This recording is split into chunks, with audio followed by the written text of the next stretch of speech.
Hi, I'm Shika Joven. 3 weeks ago, my sister screamed at me in front of our parents.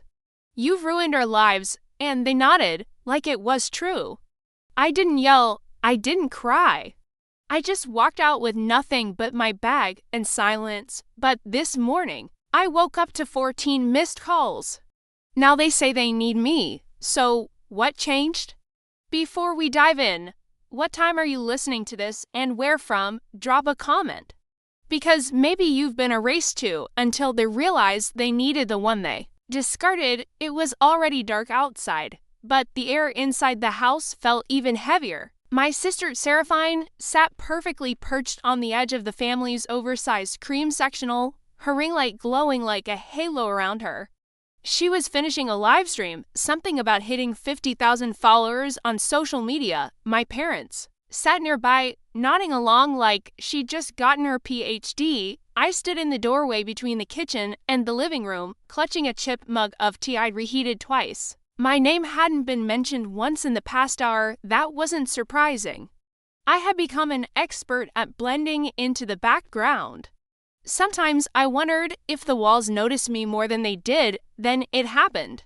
The laptop screen flickered and Seraphine's voice jumped half an octave. Oh my God, not now. Her perfectly curated smile dropped. Why does this always happen when you're around? She snapped, her voice cutting across the room and slicing right through me. I blinked, stunned. What? You stressed me out just by breathing. Oh, Dylan, she barked, you throw off my vibe. I looked around, half expecting anyone to call that out for what it was, ridiculous, but instead, my mother stood up, brushing invisible lint off her lap. She's not wrong, Varina said calmly. Every time something good happens, you find a way to ruin it. You've ruined her life. Honestly, you've ruined ours too. My father didn't say a word. He just rubbed the bridge of his nose like this was all too familiar, too exhausting. I felt the flesh rise in my neck. I didn't yell. I didn't cry, didn't even defend myself. Instead, I turned around. I walked down the hall to the guest bedroom. They'd begrudgingly let me use while I figured things out. The door barely closed without sticking. The carpet smelled faintly of dust and air freshener that had long expired. I moved quietly, robotically, stuffing a few essentials into a backpack I hadn't touched since college. I didn't pack anything sentimental. No frame photos, no cards, no letters. I'd stopped writing those years ago when I read it. I realized no one read them. 15 minutes later, I was out the door. No one asked where I was going. No one asked if I'd be back. The street was quiet. The kind of silence that follows the kind of fight where words hit harder than fists. I walked down to blocks to the gas station with the humming fluorescent lights. I bought a granola bar and a bottle of water, mostly out of habit, not hunger. I asked the clerk if the bus was still running. Last one's in 8 minutes if he's on time. He wasn't, but I waited anyway, sitting on the cold metal bench with my hands shoved in my coat pockets and my backpack between my legs like a life raft. When the bus did show, I climbed on and didn't look back. The ride into downtown Charlotte felt longer than it was. I kept my head down, watching the city lights blur past like smudged paint. No one made eye contact. It was almost a comfort. When we reached the end of the line, I got off and walked a few blocks to a small beige motel with flickering neon signage. The kind of place you only go if you've run out of better options or better people. The man at the front desk didn't ask questions. He handed me a key with a number scratched off and rewritten in marker. Cash or card, he mumbled, eyes never leaving his reality show playing behind him. I handed over my last $42. The room smelled like old cigarettes and cleaning fluid that didn't quite mask anything. I dropped my backpack near the foot of the bed and sat on the edge of the mattress. It creaked beneath me, loud in the quiet. I didn't undress. I didn't cry. I just stared at the water stain in the ceiling above me. It looked like a broken heart or a burned-out star, depending on how you tilted your head. My phone sat face down on the knit stand. I hadn't heard a single buzz the entire time. No, where are you? No, come home. Nothing. And then it vibrated. Just once, I reached for it, half hopeful, half numb. A notification popped up. Reminder, unopened Mother's Day gift from Modellin delivered 2 years ago. The box I'd mailed her, wrapped in tissue paper, a pair of silk handkerchiefs with her initials. I had them monogrammed. She never opened it. They never opened me. The next morning, I was up before the sun finished rising. I counted what I had left, $270 and some change, no job, no home. But something about that note made the math feel less like a countdown and more like a challenge. I walked toward downtown. My feet ached before I reached the corner gas station. But I kept going. A little cafe near the bus depot opened early and had a small chalkboard sign out front. Free Wi-Fi, coffee refills all day. That was all I needed. Inside it smelled like burned toast and floor cleaner. I ordered the smallest coffee on the menu, $1.75, and took the seat closest to the outlet. I pulled out my phone and logged into a few freelance tutoring platforms I had bookmarked years ago but never used. One of them still had an old profile saved. I updated it, specializing in SAT and AST prep, writing support, study planning, patient, reliable. Under About Me, I wrote, I believe in showing up even when no one else does. By noon, I had applied to 16 listings. Parents desperate for help with test scores. Students overwhelmed by college pressure. People I could understand in ways my own. Family never tried to understand me. Halfway through the 5th application, I paused. The words reliable, compassionate listeners stared back at me from the bio section. I remembered Grandma's voice. You were always the one who listened. She used to say that when I sat at her feet during Sunday dinners while everyone else talked over one another, she saw something, not flashy, not loud, but something real. I swallowed hard, thinking back to the funeral. We were standing in the reception hall, surrounded by polite people with bad coleslaw. A family friend I barely knew leaned in gently and said, Your grandmother's second letter was beautiful. I hope it brought you peace. Second letter, I blinked. At her, I only got one. Her face fell confused.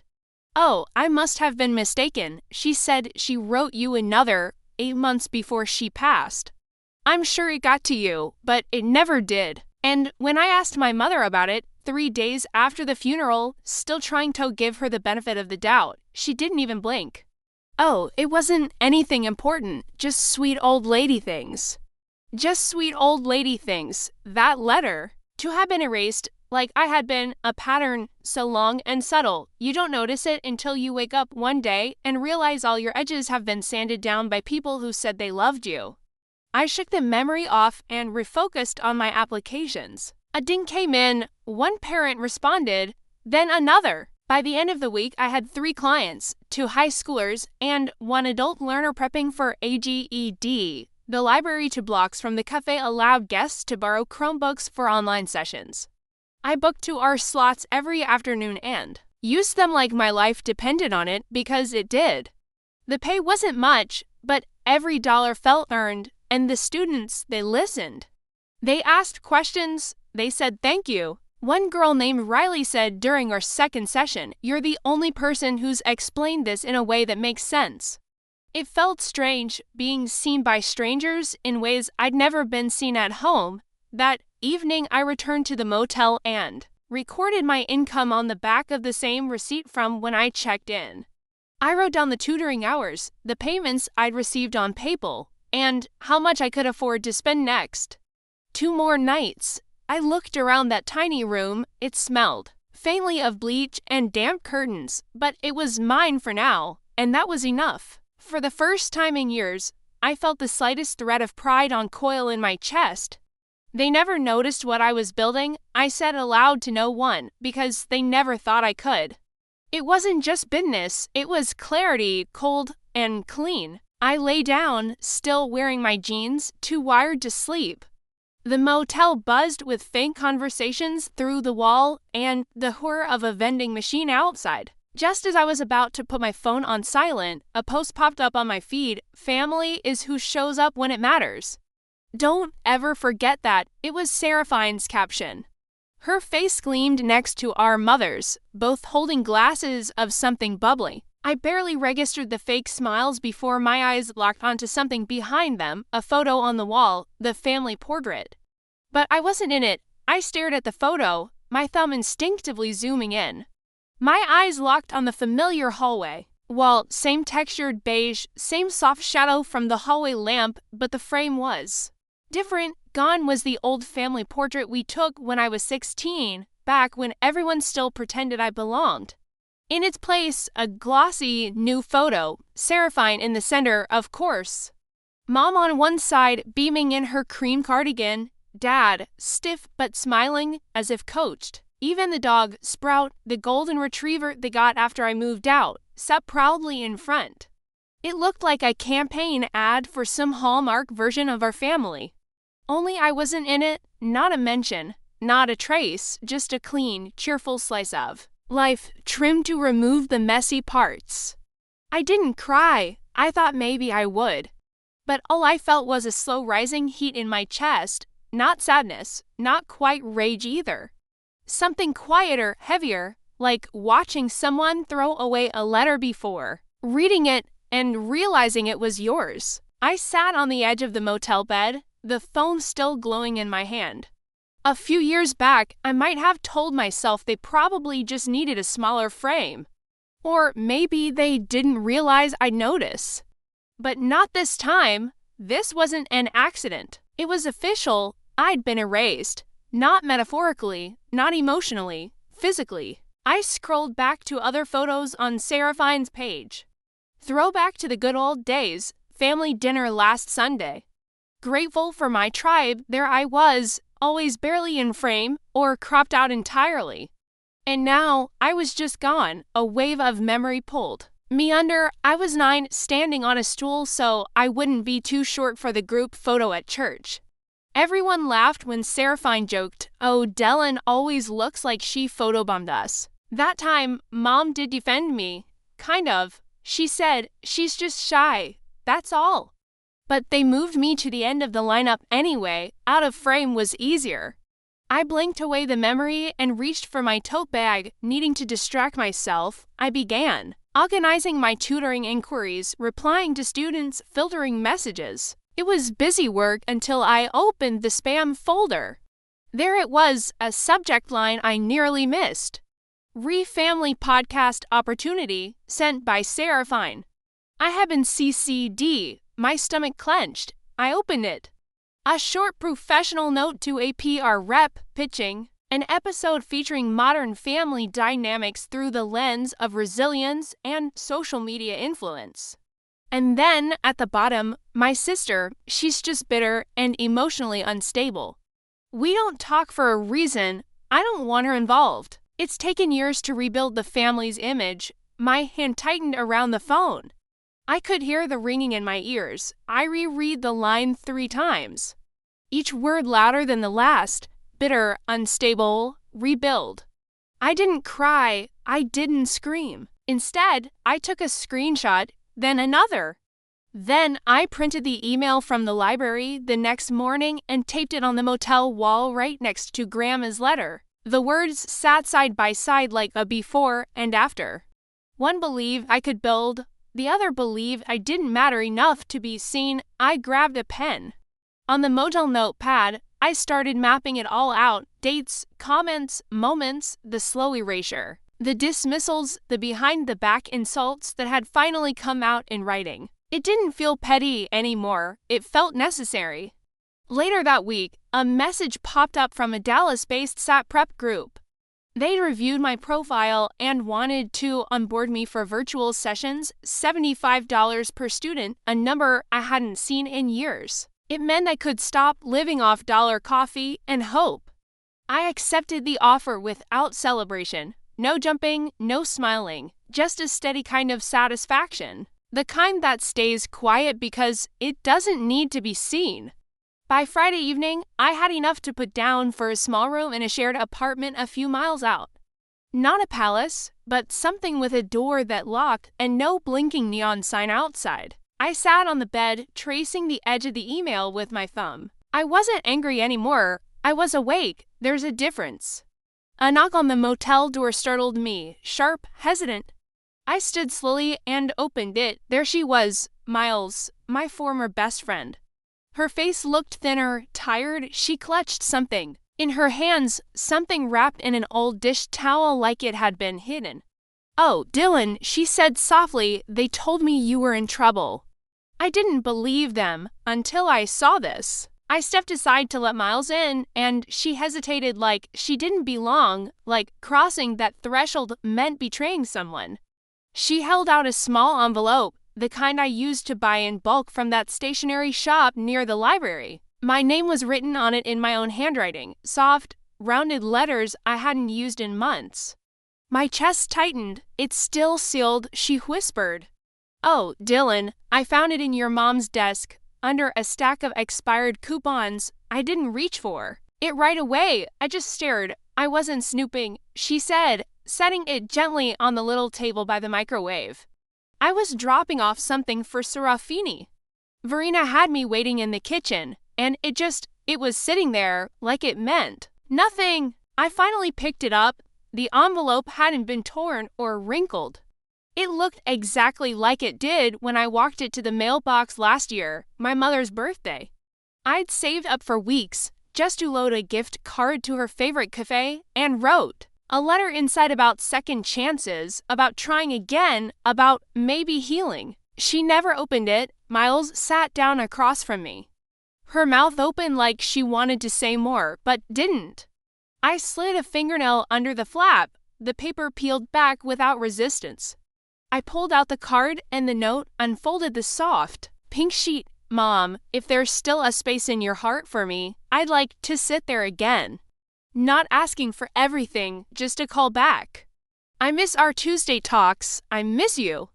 Love." Oh, Dylan, I read it twice. Then I folded it back. I didn't say anything. I couldn't. Even the words I sent them didn't matter. Not enough to open, not even enough to throw away. Just tucked under coupons and forgotten. Like a scratch off that didn't win, Miles finally spoke. That wasn't all. I found she reached into her tote and slid a few printed pages across the table. Seraphine's new site, the Success Academy. Or whatever she's calling it, I used to help you build this stuff. Remember, I'd know your voice anywhere. I scanned the first page, then the next. My breath caught. She'd lifted it all, the intro text, the diagnostic rubric I'd spent months refining, even my diagrams, the same layout, same color palette. Only now it was under Seraphine's name, her photos, her brand. "She said you gave it to her," Miles added quickly. I knew that was a lie. I laughed, one of those short, breathless sounds that die before they reach your throat. Even my sidebars, I muttered, even the section headers. My voice shook, but I stayed still, like movement would let the betrayal crack wider. Miles sat quietly while I took it in. A few hours later, she left, hugging me tightly, then slipping out the door with tears in her eyes. The room was quiet again. I sat on the floor, my back against the cheap wood panel wall. No music, no TV, just the hum of the mini fridge and the occasional creak of the pipes. Then came the buzz. The phone screen lit up. Missed call, Dad. Then another and another. I watched as the count ticked up to 14. Voicemails followed. I didn't listen at first, but curiosity peeled me open just enough. The last one was from my father. His voice was weary. "Adeline, your sister's getting dragged all over the internet. Some blog picked up the story. They're calling it plagiarism. People are mad. She's saying you're lying, but we need your help to calm it down. She's not handling it well." No apology, no acknowledgement, just the usual pattern. "We need you when it burns." I didn't answer. I didn't even text back. I just sat there, phone on my lap. Screen still lit, then dark, then lit again. The buzz felt like a mosquito at the edge of sleep, persistent, nagging, never letting up. "They only ever call," I whispered to the silence. "When I can fix what they broke." My arms felt heavy. I leaned forward, resting my forehead on my knees. I hadn't cried yet, but this this wasn't tears. This was something slower, sadder. I opened my laptop, hovered over my folder marked Curriculum Archive. My finger tapped the delete key. Maybe I should just let it go. Erase it all like they tried to erase me. But then I noticed something, a folder I hadn't touched in years, Grandma, Legal. I clicked. Inside was a scan I barely remembered uploading. An image file labeled Will_O'Dellin. I opened it. There it was, clear as day. My grandmother's signature, her handwriting. A clause stating that I, O'Dellin Shipley, was the sole recipient of her educational materials. All her curriculum, tutoring designs, and teaching frameworks. I was the legal heir to the very work Seraphine had stolen. And it had been scanned 5 years ago, hidden ever since. The next morning, the weight of that scanned file hadn't faded. I stared at it while the sun crept through the dusty blinds of my small apartment, illuminating the edges of my computer screen like it was some kind of divine spotlight. The words were there, bold and formal, stamped and signed in my grandmother's careful pen. All intellectual property and preparatory curriculum created or co-developed with O'Dellin Shipley shall remain under her sole name. She had protected me, quietly, legally, and my mother had ignored it completely. As I sipped lukewarm coffee from a chip mug, my phone buzzed again. Another voicemail, the second that morning. I didn't want to hear it, but my thumb hovered over the play button. Anyway, I was already spiraling.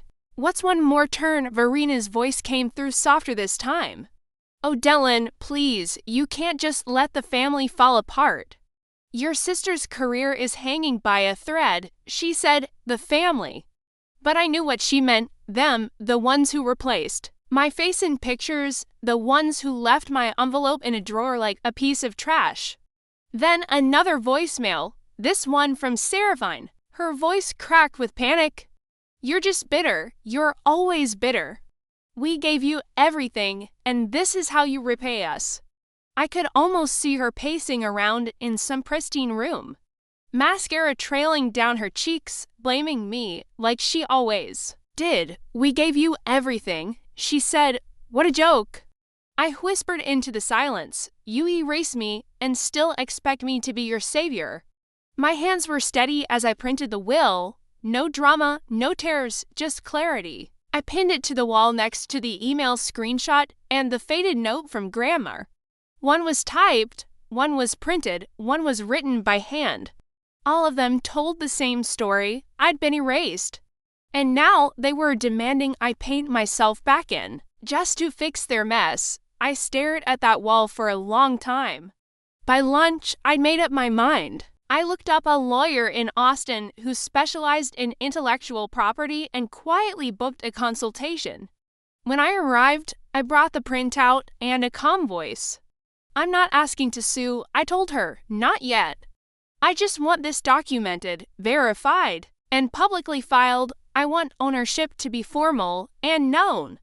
The lawyer, a woman in her 50s named Margot, raised an eyebrow after reading the will. You don't need a lawsuit to take back what's yours, she said, tapping the page. You just need a notice.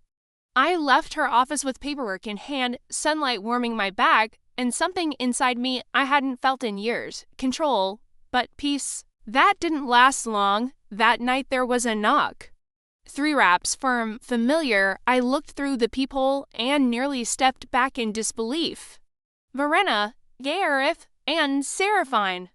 I opened the door but didn't invite them in. We stood in a narrow hallway. The air felt sharp, like everything between us had hardened into glass, ready to shatter if anyone raised their voice. Verena looked exhausted. Her lipstick was faded. Her hands trembled. Gareth said nothing. He never did. Seraphine's eyeliner was smudged, her curated shine was cracking, and she knew it. We made mistakes, Verena began, clasping her hands. We know, but family means forgiving. I didn't blink. No, I said softly. Family meant not burning my letters. It meant opening my envelope. It meant saying my name in your family appreciation posts. Verena looked down. I turned to Seraphine. She met my gaze like a child who'd been caught but didn't know how to be sorry. This time, I told them, stepping back, I'm not the one fixing your mess. I didn't slam the door, I didn't yell, I simply closed it with a click and turned the lock. Later that night, after showering off the tension and pouring myself some chamomile tea, I checked my email and froze. A bold, red notification greeted. Emmy, your professional site has been flagged and temporarily suspended due to multiple copyright violation claims. I clicked the details. Someone, an anonymous IP, had filed claims against my own curriculum. My stomach twisted. They'd come back for me. Not with words. With paperwork, they tried to erase me one more time. But now, I was ready by the time I opened my eyes. The sky outside was already a dull gray. One of those mornings where light feels more like pressure than promise. I reached for my phone automatically, expecting the usual overnight tutoring emails or calendar pings. Instead, the first thing I saw was a red flag banner on my screen. Your website has been temporarily suspended due to a reported copyright violation. I sat up, heart pounding but hands steady. A second notification followed, then a third. The subject lines were nearly identical: urgent, copyright claim review pending. At first, I thought it was some glitch or bot. But when I clicked through and saw the claim details, my blood went cold. Proprietary content in use without consent. There was no sender name, just an anonymized IP address tied to the complaint. But Margot, my attorney, was already ahead of me. Within the hour, she called. It traces back to Seraphine's branding agency, she said flatly. It's not a coincidence. I didn't scream, I didn't cry. I took a breath, opened a new folder, and began. I took screenshots of every page, every timestamp lesson, every outline, every diagram I'd created. I retrieved the PDF of my grandmother's will, highlighted the exact clause that secured the intellectual property. I even included early drafts I'd saved on a cloud backup dated before Seraphine had even launched her academy. I wrote the counterclaim with the tone of someone who had nothing left to prove. I don't scream anymore, I type to myself while organizing the files. I document that same afternoon I sent an email, not just to the board hosting my platform, but to all my tutoring clients and professional contacts. No dramatics, no accusations, just a clean, composed message. In light of recent confusion, please find attached original course materials, timestamps, development drafts, and my legal rights to the content as secured through notarized family documents. I appreciate your continued trust. A few replies rolled. And within minutes, most were supportive. A few expressed surprise, but one message stopped me cold. A parent I had worked with the previous fall, a single mom from Houston, wrote, "Your course saved my daughter's future. Don't let them take this from you." That one, I printed. I placed it next to the will on my wall, one paper born of blood, one born of effort. Together, they meant something real. By evening, the storm had started brewing, this time not mine. Seraphine posted a cryptic update on her main page. People love to take credit once the hard work's done. Funny how that works, but the internet wasn't buying it this time. Within the hour, someone, an intern she must have let go without a second, thought, posted screenshots, timestamps, chat logs, even early Canva templates, all tied to me, all dating back years. The comments section beneath Seraphine's post turned fast. This looks like a textbook case of erasure. Wait, why is Odella not credited on anything? Y'all believe the family brand too easily? I didn't respond. I didn't need to. Instead, I sat on my worn couch with a cup of peppermint tea, legs curled beneath me, laptop in my lap. For the first time in a long time, I didn't feel small. I felt still, strong. Then, just past 10 p.m., Margot called again. "Oh, Dylan," she said cautiously, "I don't want you to panic." I paused, heartbeat slowing to a steady rhythm. "Tell me, Seraphine's team just filed an emergency injunction. They're trying to block your site permanently, and ... She hesitated. "Your name is now being dragged in a Reddit thread that's gaining serious traction. So this was their last swing. Not a conversation, not an apology, an ambush. I sat down my mug carefully and looked at the papers on the wall. This wasn't just personal anymore. It was public, and now it was war. The next morning, I didn't rush. To check my inbox, I made coffee, let the kettle hiss and breathe. I took my time cracking the window, letting in just enough cold air to feel awake. Only then did I open my laptop. The subject line was waiting. Formal injunction filed cease and desist pending court review. Margot had warned me, still seeing it in black and white knocked something loose inside me. It wasn't just a challenge to my work. It was a move meant to bury me. Below the message was a copy of the injunction. My name, my course, my students, all temporarily frozen. Almost simultaneously, a viral Reddit thread was passed to me. At first, I didn't click, but curiosity, or maybe defiance, got the better of me. My sister stole everything from me and turned our family against me. The username was generic, but the phrasing, it was textbook Serafini. The narrative flipped. Now she was the victim. Now I was the jealous sister out for revenge. The comments were brutal. Wow, what kind of person does this to family?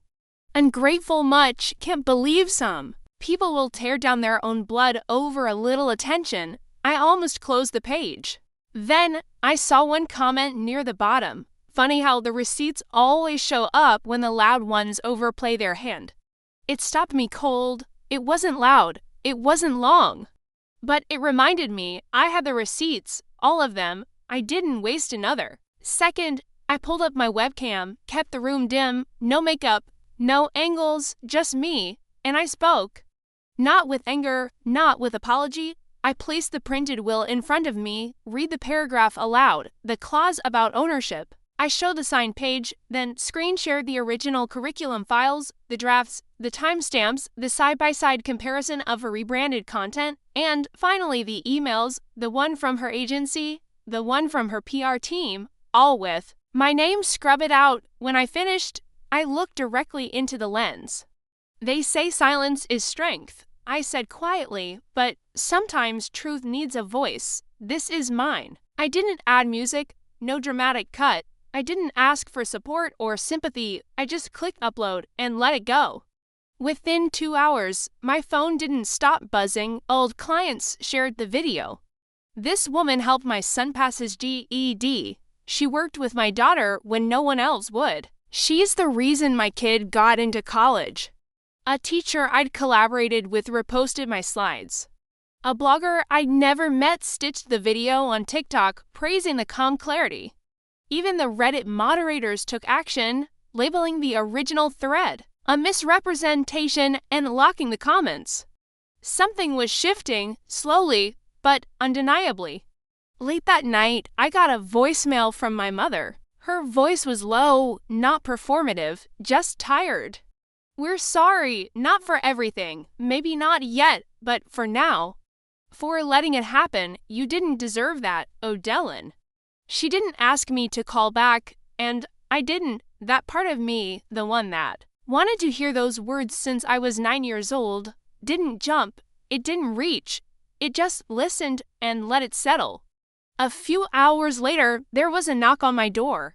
No one I knew had said they were coming. I opened it slowly, a delivery. Man stood there holding a small box and a clipboard, certified, he said, signature required. I signed, closed the door, sat on the edge of my bed, and peeled back the seal. Inside was a single envelope, legal-sized, cream paper, from Seraphine's lawyer. I opened it and read, proposed settlement agreement enclosed, confidentiality required, full rights and name restoration in exchange for non-disparagement. They were offering a deal, a silent end, a trade, but they were wrong about one thing. Silence didn't protect them anymore, it just bought my answer. The check didn't tremble in my hands, it was heavy, yes. 6 figures worth of forgive and forget, but my fingers stayed steady as I unfolded the NDA behind it. Withdraw all claims, delete the video, never speak publicly again. It was the kind of offer that came dressed as resolution, but stank of control. I read it twice, once as a woman who had spent too many years second-guessing herself. Then again as the woman I'd become, no longer looking for permission to be heard. And then I walked to my shredder, slid in the papers and listened as the blades turned their silence into dust. That afternoon, I posted my final statement. No video this time, just a still image, my name, my credentials, and the words. You don't owe people silence just because they shared your last name. I won't take hush money for pain I never caused. By nightfall it was everywhere, women from all over. Former educators, daughters who'd been gaslit out of inheritances, sisters who knew the sting of being scapegoated began sharing it. Not for sympathy, but because it named something they couldn't say themselves. One message read, "I thought I was the only one. Thank you for saying what I couldn't in my new home office." Where I no longer needed to ask for a chair at the table, I hung the wrinkled paper I'd carried since that motel room. You will build what no one sees today. It rested beside the official letter from my lawyer. Ownership affirmed, IP registered, curriculum protected. The desk was modest, the window overlooked a bus stop, but it was mine. I haven't heard from my family since, not on birthdays, not when Seraphine's site was permanently shut down, not when word spread that Mom had quietly sold the house. Some said it was to cover the legal fallout. Others whispered she just had enough, but I didn't wait for gossip.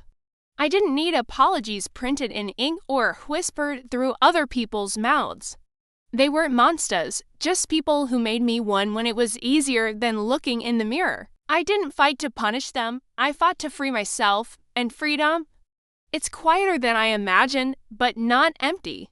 Last month I launched a small scholarship fund in my grandmother's name. Nothing flashy, just enough to help kids like the ones I used to tutor when I barely had rent money.